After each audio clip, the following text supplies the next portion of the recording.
کفایت شعاری اقدامات پر عمل درآمد کے لیے بلوچستان حکومت نے سخت فیصلوں کا اعلان کر دیا۔ وزیر اعلیٰ سرفراز بگٹی نے غیر متعلقہ افراد کے زیر استعمال سرکاری گاڑیوں کو واپس لینے کا حکم دے دیا۔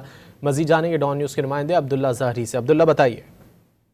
جی بالکل، وزیر اعلیٰ بلوچستان کی زیر صدارت ایک اجلاس منعقد ہوا جس میں کفایت شعاری اقدامات پر عمل درآمد اور مزید علائی عمل کو طے کرنے سے متعلق فیصلے کیے گئے۔ اس حوالے سے وزیر اعلیٰ بلوچستان کی زیر صدارت اجلاس میں یہ فیصلہ کیا گیا کہ سابق وزرائے اعلیٰ، گورنر اور سابق وزراء سمیت اہم جو بیوروکریٹس، ریٹائرڈ بیوروکریٹس کے ساتھ جو گاڑیاں سرکاری موجود ہیں ان کو فوری طور پر واپس لیے جائے، اور اس کے ساتھ ساتھ تمام گاڑیاں جو 2005 سے قبل کی ہیں پرانی گاڑیاں ان کو فوری طور پر نیلام کیا جائے۔ اس حوالے سے یہ فیصلہ بھی کیا گیا کہ جو مجاز اتھارٹی افسران ہیں ان کو گاڑی اور ان کا تیل ایندھن فراہم کیا جائے گا۔ اس کے ساتھ ساتھ جو صرف دفتری اوقات کار میں سرکاری گاڑیوں کا استعمال ہوگا، جبکہ ان کی نگرانی سیف سٹی پروجیکٹ کے کیمروں کے ذریعے کیے جائیں گے۔ جی بہت شکریہ عبداللہ ظہری ان تفصیلات کے لیے۔